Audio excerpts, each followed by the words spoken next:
So today we're going to have a technical demonstration, if the Wi-Fi works, that is, of deploying SUSE CaaS in an OpenStack environment with a heat template that is semi-automatic. The reason why it's semi-automatic is I want you to see what parts actually can be configured and don't need to be fed all the time. So welcome. All right. Just by the way, if you pass out, try not to disturb the other guy next to you. And if anybody gets too bored, we can cut this short and go for beer. I mean, I can run this demo in 15 minutes flat, so we're okay if that's what you want. Just send us a video. So, quickly rundown about us, because it's an hour's time and I need to fill it with a 15-minute demo, so I'm going to speak very slow. Right, so about this neat little outfit down here, the lounges. We're a small company from Finland. We've been a SUSE partner forever, really, or for a few years now. There's there's few of us, but we all have a very high level of interest in all things cloud. We run our own clouds. We have 2 of them in 2 different data centers, both based on SUSE Cloud OpenStack, and they're both public, so they face the internet. So we deploy workloads for customers there. Amongst other things, we also do Ceph, extremely large OpenStack deployments. Kubernetes, Nextcloud, all these neat little things that you see down at the bottom. The next point where it says we work on one of the world's largest OpenStack deployments, I actually think it currently is the largest privately held OpenStack cluster, because as of Friday, they have 520,000 cores online. So, and we built that. Yay. Yeah, we have a lot of fun, as some of our Instagram or Twitter pictures apparently show. I haven't checked them yet, so I don't know what's there. And yeah, we have prided ourselves in accepting almost any challenge if it's fun for us as well. I mean, I'm all for helping the customer, but if my guys sit there for 6 hours a day going I don't want this, then it doesn't really make sense. So everybody needs to get something out of it. And yeah, we have come up with some creative solutions, hence 520,000 cores. But today we're not going to talk about that. We're going to talk about CaaS.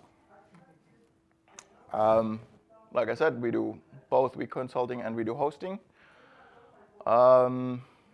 Anything there that should be still? No, not really. That's just boilerplate, so it's all good. So, how the next half an hour or hour thereafter will change your life. See, everybody's peeking. That's nice. We're going to do this interactive. So I'm going to show this, and we're going to do the demo in a production environment, live on the internet. Some of you can actually check the IPs then if they're real or not. I'm good with that. And whoever asks the best question gets one of these in the end. I have one with me, so it's a nice 15-inch laptop bag, really beautiful. No laptop with it. But yours will fit, so.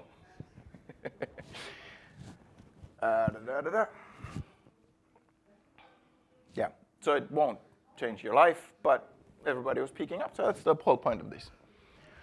We will deploy a CaaS cluster in mostly automatic, purely because I want you to see how it actually works and what parts then come up, what you need to configure, and how it then spins up by itself in the end. Yeah, this is a real production cloud. You will be dazzled by how easily it is and to get it working. And yeah, the demo site that will be deployed, it's going to be a WordPress installation with everything in it. Either one of you can actually check it out and tell me that it works or not.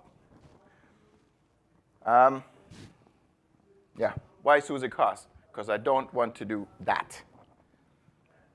I don't want to cut my wrist. And took you a while, didn't it? When you deploy Kubernetes, or sorry, maybe not nowadays, but when we started with this whole project and working with CaaS, deploying a Kubernetes cluster in a repetitive and reproducible way was a bit of a interesting challenge, which for us, SUSE CaaS actually solved by having to take out the management layer that you would have to create yourself. Plus, it has some seriously nice features in the end as well. But it gave us the entry point of actually working with it and building on top of it instead of having to reinvent the wheel, so to speak.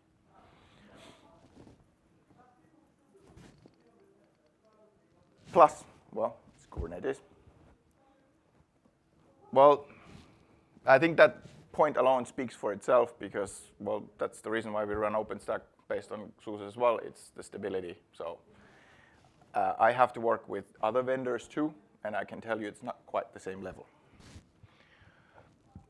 Well, CaaS is relatively easy to deploy. Once you kind of wrap your head around certain things that you need to have and need to do, it goes quite swiftly and quite neatly.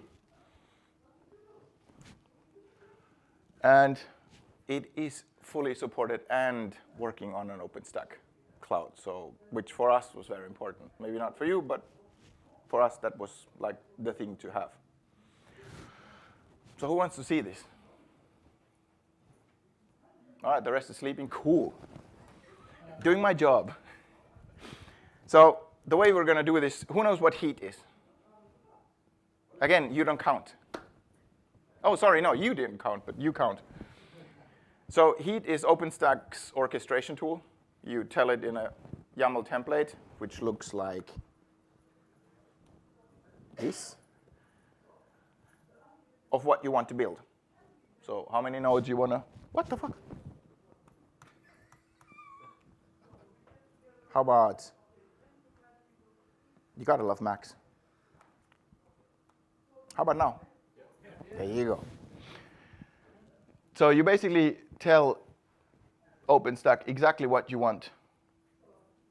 All the parameters, how many nodes you want, what it should look for, and what OS image you want to base it on. Yeah, see, that's how I looked the first time I saw this too. Like, kind of lost. Like, it's fairly long, yeah.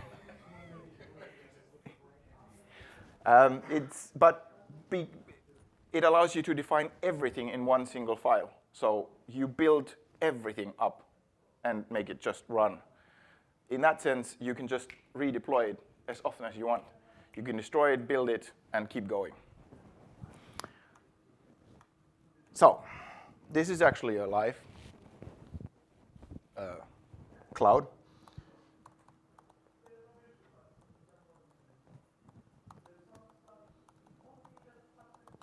And we're going to highly securely log in.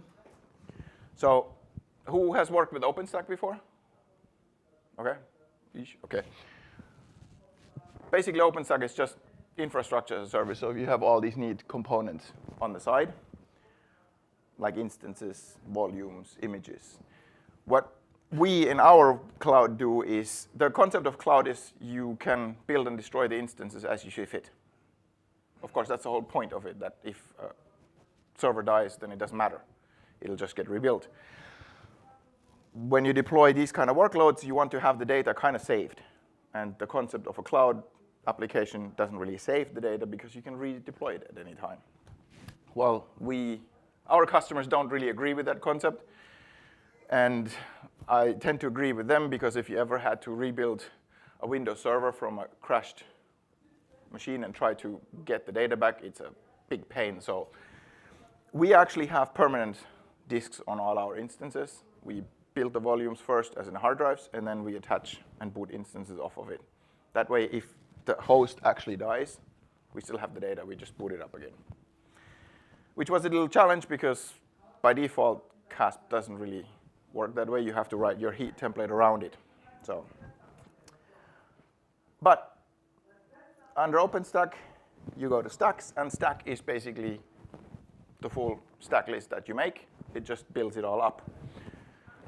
Conveniently, I already have this file saved, so we don't need to code it. It makes things a bit quicker here. We will launch it from a file, which I have neatly saved somewhere.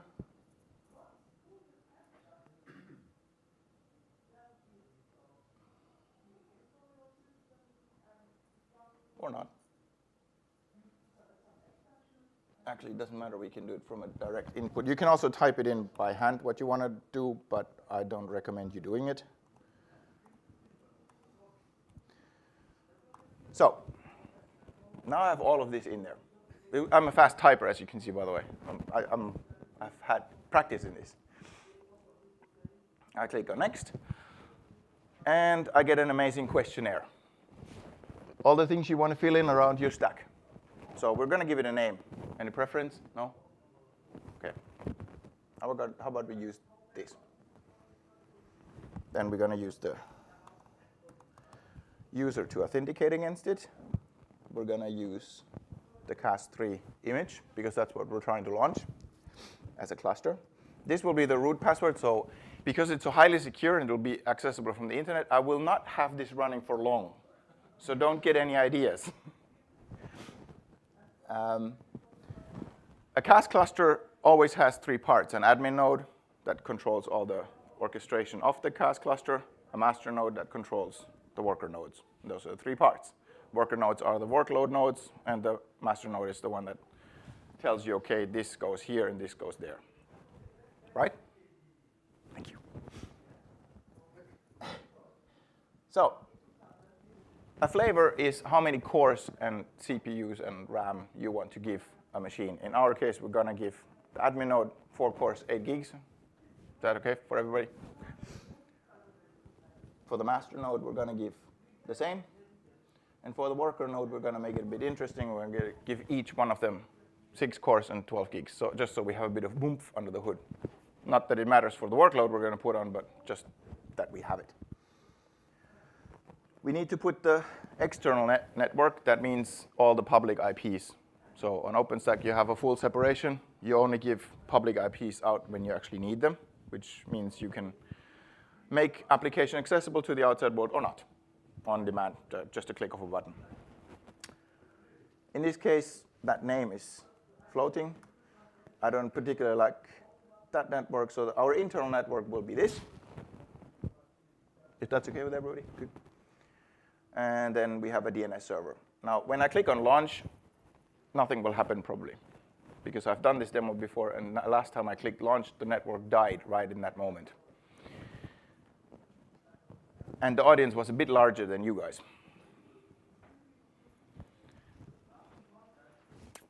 So what it's now doing, basically, it's uploading the YAML file that we just copied. It analyzed it, made sure all the dependencies match. And there you go. Now it's doing things. So these are all the components that were defined in there. That includes everything from security groups, as in what ports are open, the network, the switches, SSH keys, routers, hard drives. These are the servers that you can see here. These are all the IP assignments. Yeah, and these will take a while because it's copying the data every time over. So while this is happening, and I'm hoping it takes a little longer, anybody know a good joke? No? OK. Right. So who has deployed container workloads? No. No. You count. You're OK.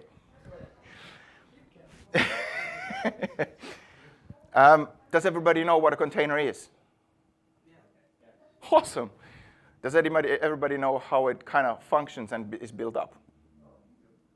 OK, good. So what we're going to do when this is done is we're going to configure the cluster then through the SUSE official interface that you will see. And that configuration basically is just because currently all this runs in its own little world. it's OK, they know each other there, but it's kind of pointless because you want to use features from here. You want to have storage backends published from here so the data doesn't disappear. You want to use the network and the public IPs from here, not that you have to do it all manually there. Yeah, so when this is finished, we're going to put the integration into this, which is very simple. Trust me, I've done this many times.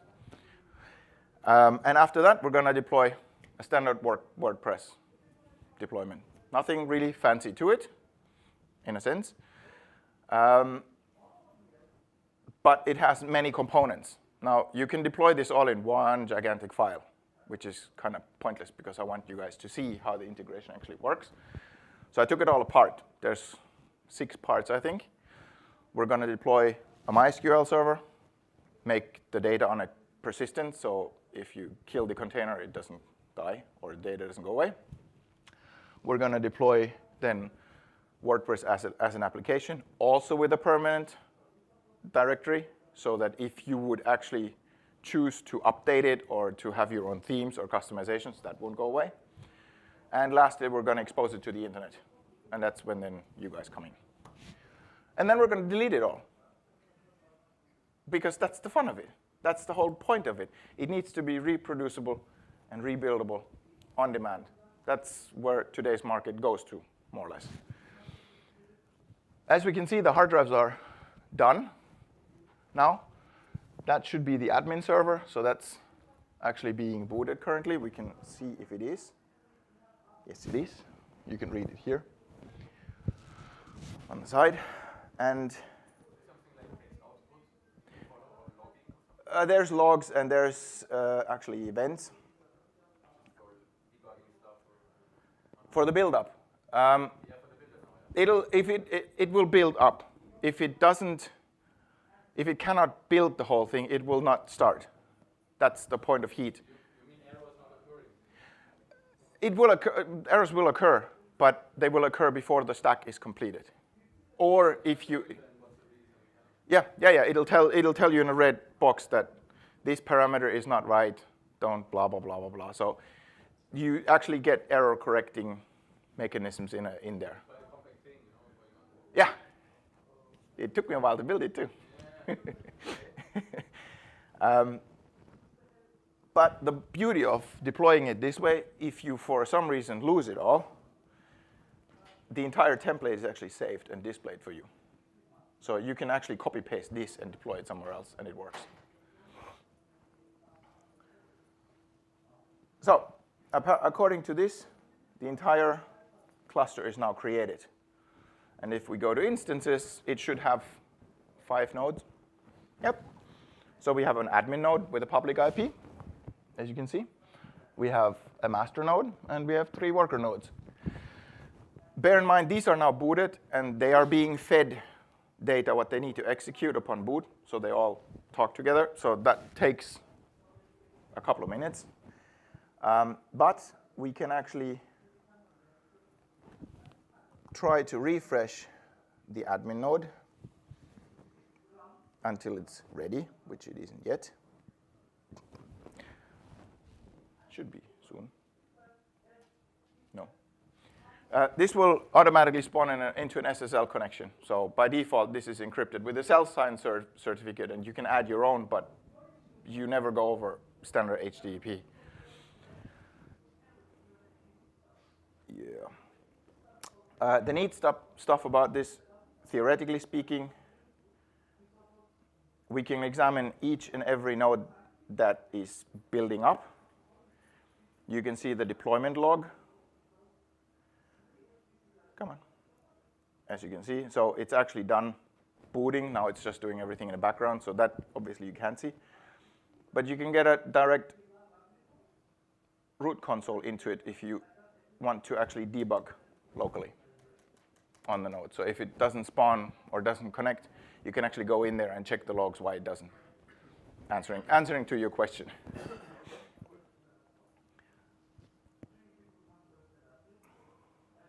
Now, the admin node is at least answering to SSL.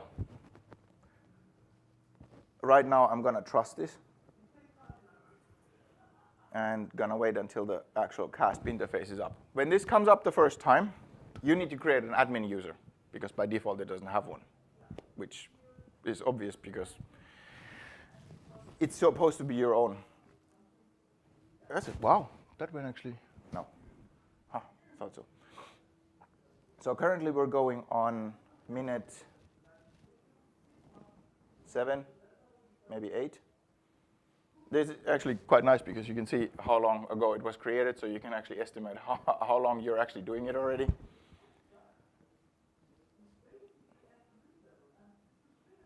And yeah, this are supposed to, yeah, there you go. We have a CaaS platform. Not fully running yet, but close enough. We're gonna. Now this interface is actually CASPs only. Yeah, it's heat. So it's an orchestration, yes, tool. By the way, this just takes longer. Normally I can do this much quicker. Yeah, so it works. Thank you.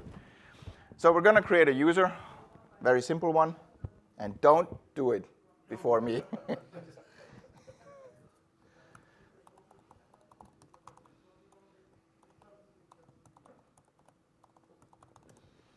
So I created the user, and now you come to the initial configuration. And this may look daunting. It really isn't. It's very simple. The external dashboard location can be a domain name. If you want to deploy it with DNS, that's fine. In our case, we're going to leave it as an IP, and that means this dashboard here.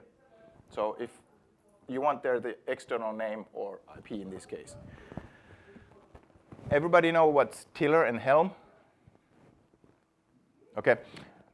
So Kubernetes, or yeah, CASP to an extension, works by deploying, instruction orchestration, and Helm is a different way of deploying more complex instructions, and tiller is the server component of it, so the counterpart.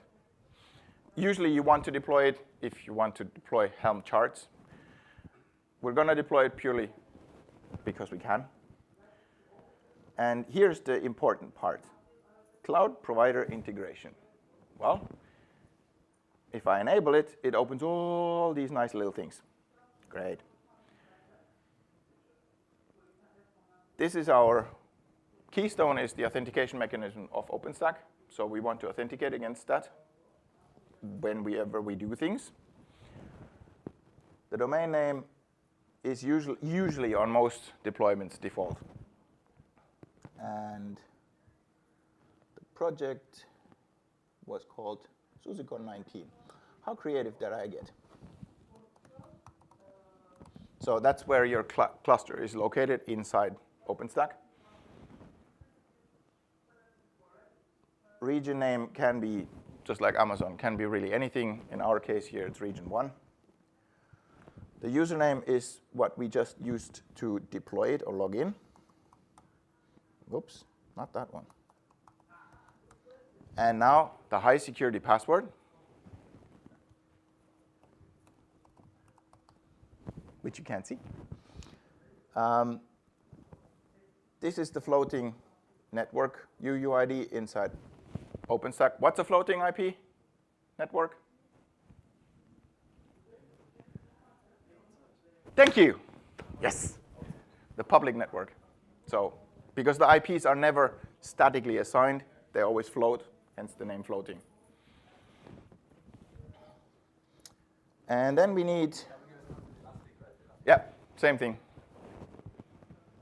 Nice. So elastic equals floating, yes. A little bit. Now, this created a network, and the network UUIDs are always unique. So this is the one part that we actually need to go in here and find. If you do it fully automated, you can automate this, but then it wouldn't have the visual impact for you guys. So it would be, you wouldn't see anything. It just goes through, and here you go. It should be this one. Come on. And no, the system usually isn't that slow, it's laggy.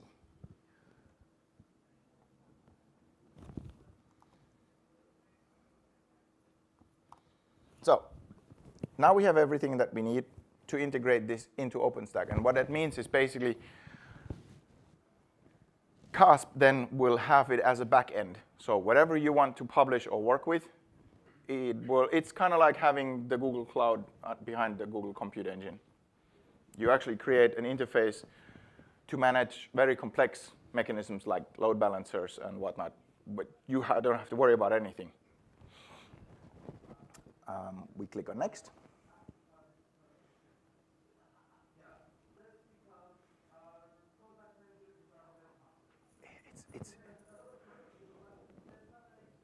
And we have 4 nodes already waiting to be accepted, as you can see. 1 master, 3 workers.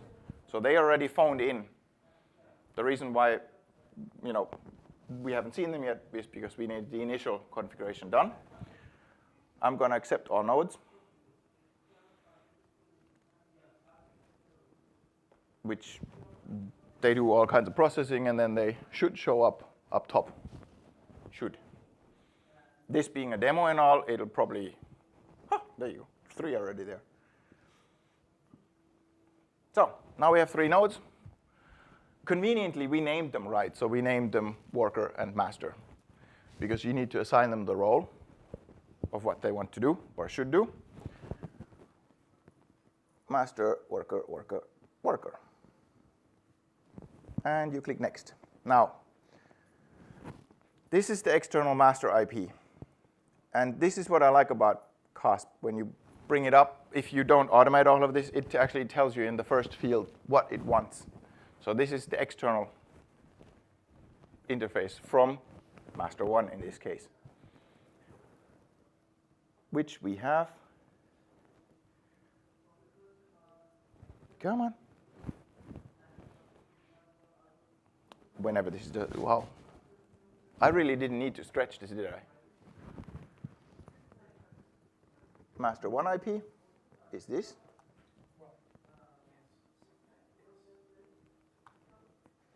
And the external dashboard is this. Normally, it would ask for a qualified domain name, but for this purpose, we're not gonna. So now all it does is it bootstraps it, configures the server, does all the neat little things and whatnot. I have a limited edition dashboard from the monitoring here, and technically speaking, we should see some spikes. You can see when we did the deployment. Wow, this resolution sucks. Can you guys even see this? Yeah. Okay, it's colorful. Let's go with that. So we had a push of about, is this 400? Oh no, 900 megs per second through when it deployed all the instances. Then this was the boot up and the initial this and that. Network wasn't really that big going on, and it didn't really show up much on our Ceph cluster either. But yeah, nothing going on. So this will take a while. And purely based on that, any questions? How would you compare this to buying a completely integrated package from Docker to try to do not necessarily the same products, but the same functions? From Docker? Yes. You still have to deploy it, right? So do you want to actually run it hosted somewhere else, or do you want to run it on your own machines? On our own.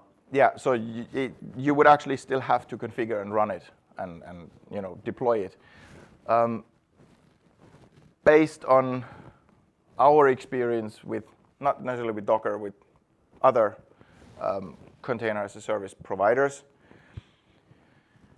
I would say this would be easier to deploy on a larger scale, or more effective if you want to have it stable and don't really want to move much around with it, or if you want to redeploy it over and over and over, then this is very simple.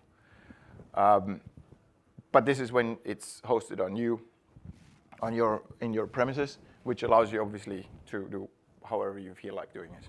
So if it's on your own, then I would say probably I would go with this. But then again, I already chose it, so kind of a biased question. Anybody else?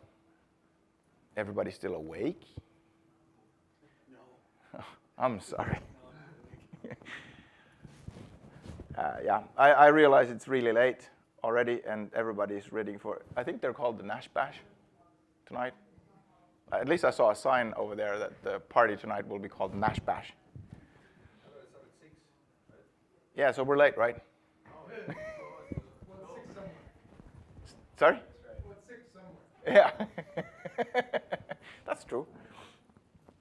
This is actually the part that usually takes the longest, and I'm really, really hoping I didn't mistype so that I don't have to do it again.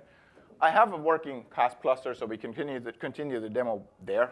That's not a problem. But doing it on a screen that is scaled while talking is always interesting. So you have worked with YAML files and Kubernetes deployment. Has anybody else done that? No? Yeah, OK, I'll let you count. Yeah, see, it failed because I probably did something wrong. But the neat part is we could actually log in to the nodes and actually, check it out. Problem is there's no back button. There isn't, but that's OK. We have another cluster somewhere. I just have to find it then.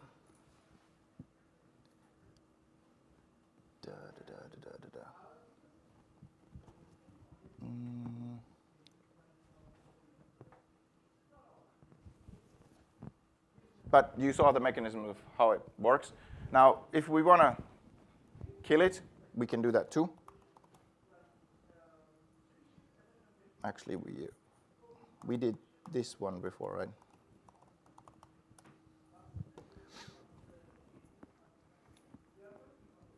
So we built all this neat stuff up in that nice little stack. And literally all we have to do is click delete, and it kills everything, the network, the instances, the data, the volumes, everything goes. The fun fact is it takes a lot less time to delete than it does to create. As you can see, all the instances are already gone.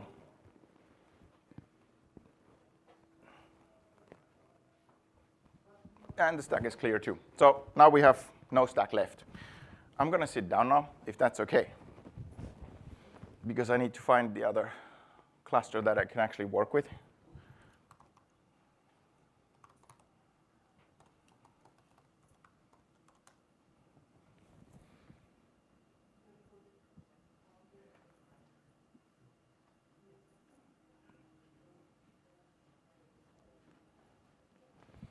So, no. We should have one. Yeah, there you go. See? It's been running for 3 months and 3 weeks. And it seems to work at least. So, I actually have 3 masters and not just one. So it's a bit larger scale. But the concept here is exactly the same. Come on.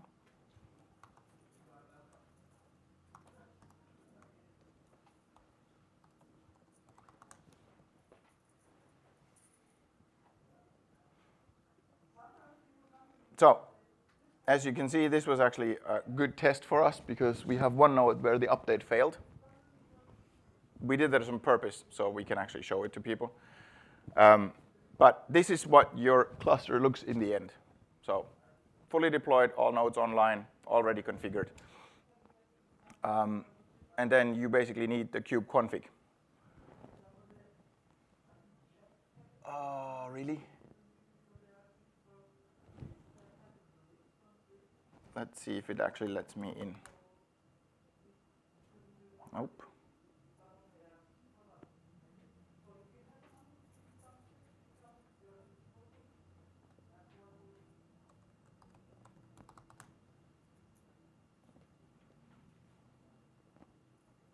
Having 3 masters here, is it for HA? Yeah. Yeah. Yes, it is. And of course. Sorry. My bad. This actually should work. Come on. Wow, this is really slow. Does everybody's internet still work? Well, we had issues today. I know you did. Okay, so this is now good. Okay, now it let me in. Let's see if it lets me continuously in.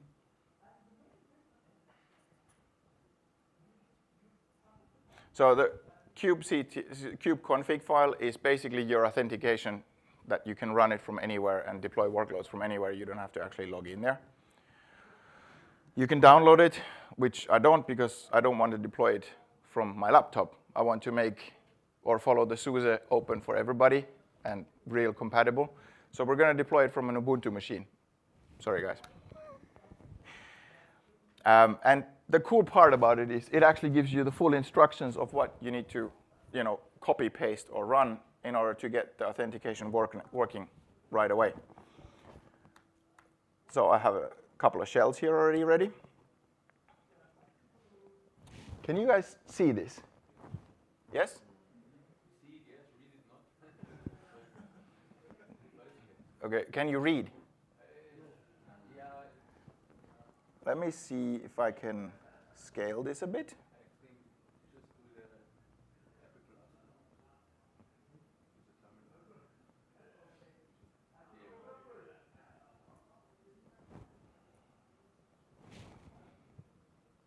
Glass. Come on. This is not going over 1, this is going over 2. Better? Because I can read this just fine.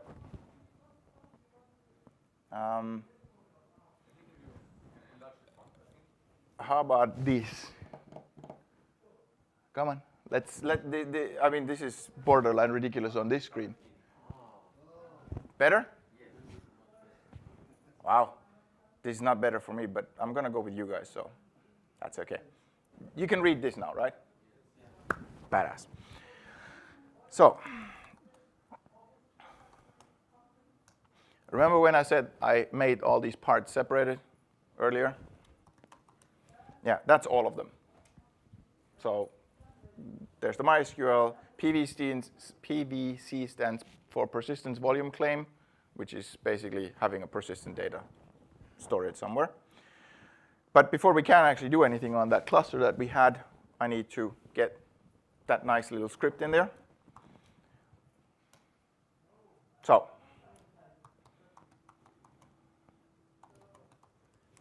there should be stuff running, technically speaking, as you can see.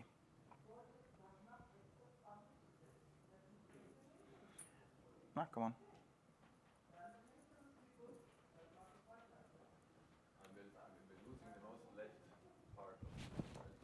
Wow. Hang on. Better? Awesome. See, this is interaction.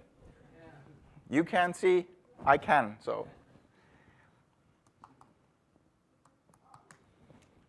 So, as you can see, there's stuff running on there already, including WordPress, MySQL, and whatnot. So we're going to delete the WordPress deployment purely because we can.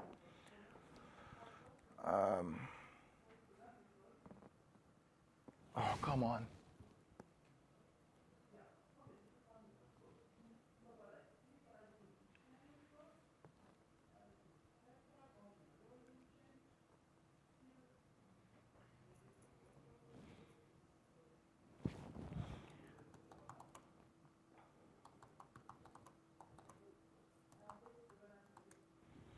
So as you can see, they're terminating the containers.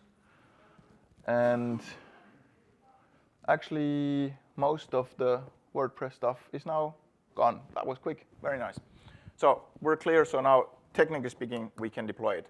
First things first, we're going to deploy, obviously, the persistent storage for MySQL, because that's what we want to have. In this case, that is the MySQL PVC. And just for your viewing pleasure, that's what it looks like. Nothing really. It generates a 10 gig volume on OpenStack. I'm actually not 100% sure how this will look now, but apparently okay. You can read this now, right? Okay. So these are volumes that we have deployed already, and these dynamic PVC is the volumes generated by container deployments very neatly. So there should be a new one coming. Wow, the network here is really interesting. Apply -f MySQL PVC. Okay, and when you type right, it actually works. So this now says that it has created the volume. And if I do this, I should have a new one here. Yes, 10 gigs. Done. So we have the volume. Now we create the service, or the MySQL deployment. And if you want to watch what this looks like, it's a bit longer,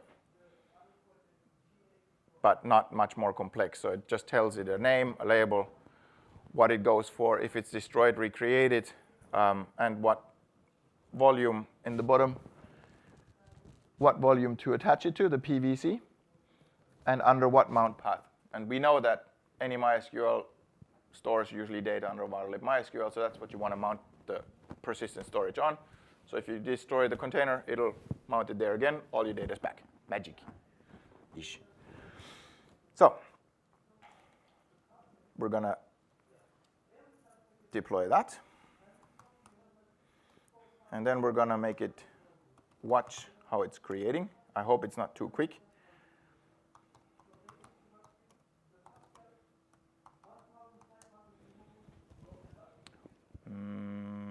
There you go. Container creating. WordPress MySQL. And done. So now we have a working MySQL cluster, or not cluster, what server.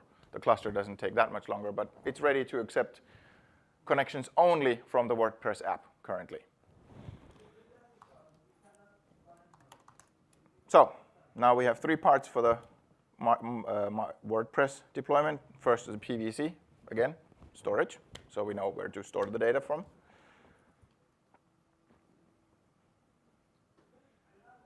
Come on.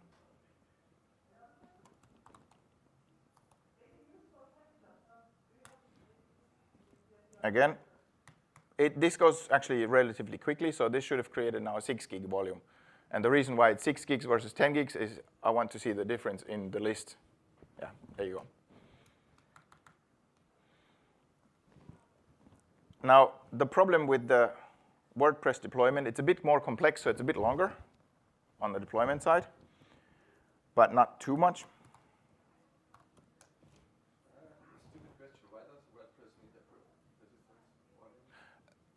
You weren't listening, were you? I was, but why WordPress? I mean, because if you deploy this in a customized way and you download your own themes into the deployment, as soon as you recreate the container, they're gone, unless they're on a persistent volume. Then whatever configuration and plugins and whatnot you have are still there. Right now, this doesn't do anything. It's just to show that you can map for specific purposes.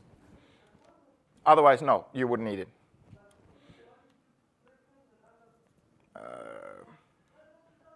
What was I going to do?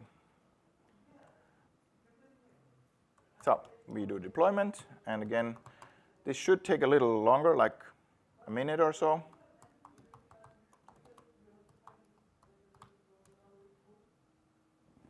And it should be container creating. There you go. So, sorry? Yes, for our own application that's in there. But it's single node only. So, WordPress is running as well. Now the problem is you can't access it yet. It's running as a container inside the cluster. Fantastic, but it really doesn't do any good if you want to publish anything or work with it. So what we want to do is we want to expose it to the internet. You have your phone ready, by the way? And to do that, we have a services file. And this is actually very short as well, as you can see at the bottom. We expose port 80 as a web, and we're going to run it as a OpenStack integrated load balancer, which allows it to create a public IP on demand. This will take probably a bit longer because the IP, oops, is it service? Yes. You can see the second line from service WordPress. It says pending on the external IP. And that now depends on the OpenStack deployment. So it now communicates, and OpenStack creates a load balancer, assigns it a public IP, and when that IP is then visible, you should theoretically be able to access it. There you go. TUT1308 in the end.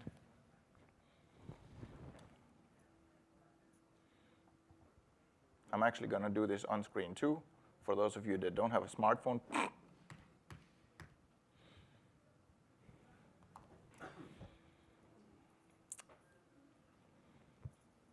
Et voila. Yeah. So, It's more or less a tool to bring up a Kubernetes cluster. there, then it's Kubernetes. Yes, it is Kubernetes at its core, yes. What CASP is, What's on top? It's just Kubernetes, or is it? no, there's a management tool called Velum.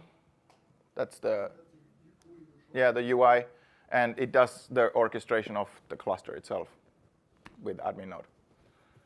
So you don't have to do it yourself. You basically let it configure everything for you. You're actually configuring, are you? I'm doing it now. So it's also very quick once it's deployed. As you can see, it came up quite neatly and quite quickly. We could theoretically make a WordPress blog, but I don't think anybody blogs here, do they? Do you? Awesome. Any questions so far?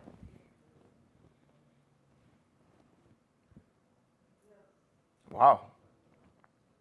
Florian, Yes, sir.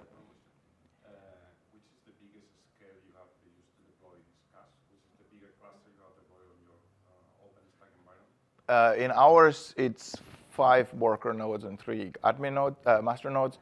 But I've deployed it at a customer as a POC, and they wanted 52 worker nodes.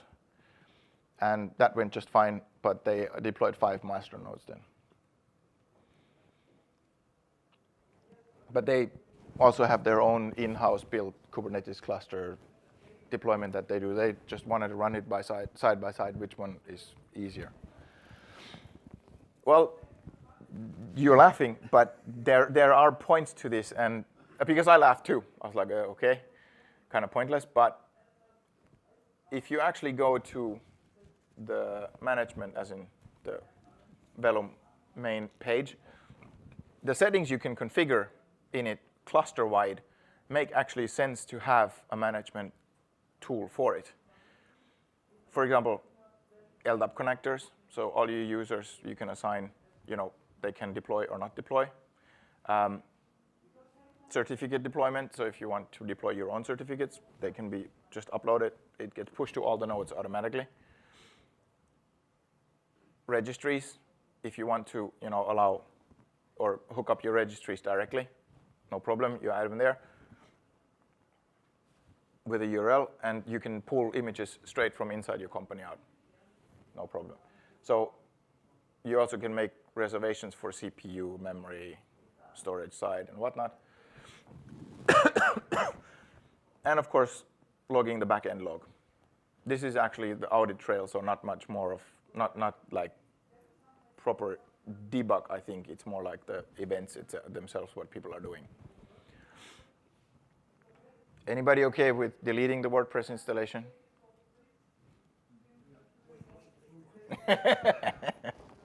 You're going to upload some funky picture again, aren't you? Again?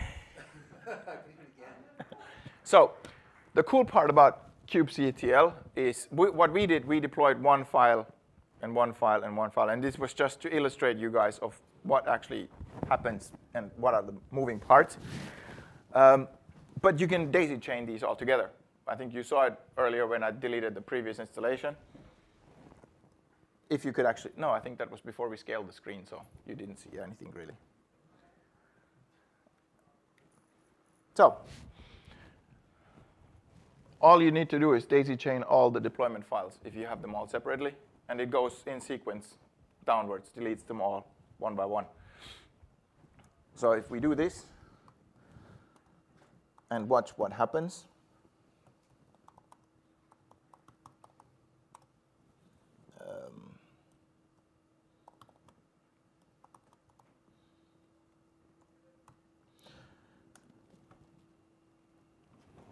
You can actually see them disappearing. And the load balancer is already gone. Oops. So technically speaking, you shouldn't be able to access it anymore.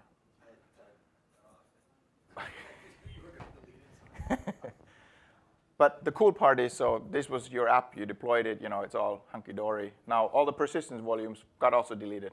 So this is completely gone now.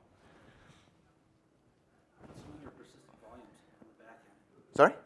We have mentioned this before. What's doing your volumes, your storage on the back end?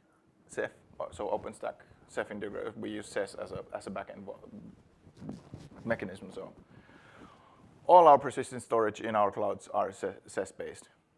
So all our OpenStack clouds are tied directly into Ceph clusters. And we have, in one location, one pure SSD, and in the other location we have spindle and SSD, so separated clusters. So depending on what you want to do, they get deployed depending, on the use case. So the same thing works also the reverse. So I deleted all these files. I can also just deploy the app again. And now it's generating the MySQL, the WordPress, and the load balancer pending IP. It'll be a new IP because it's floating. Well, it's floating, so you deploy the same app again and again and again and again. Delete it, rebuild it. That's the whole concept of containers. So Could you collect those YAMLs into an hand chart or something? yeah, you can also make just one YAML file. I just made them all separated, just for here. I mean, you can just make a single file, upload it, off it goes. And for other dynamics, you can use help charts. Sorry? For other dynamics, you can use help charts. Yeah. Yes. Yeah. So the long-term point of this is you can actually template pretty much anything from deployment of the cluster all the way to your application. So you don't really have to do much anymore. And the reason why I like this so much is I'm the first in line. I'm the laziest person you know. So if I don't have to do this twice, I'm OK with this. Then I'd rather write 10 more minutes of code and then just keep repeating the same thing over and over and over. But yeah, now we have it deployed. And if you want to do another WordPress check, it's that IP right there, 85.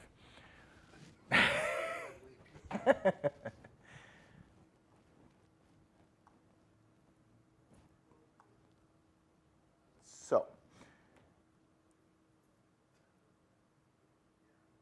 where's the delete? Well, that takes a while. Any questions? Everybody still awake? Yeah. Okay, everybody bored? No. Oh. Okay. That's pretty much all the demo I have for you guys. I don't know if you want to see more. I don't know if I have any more.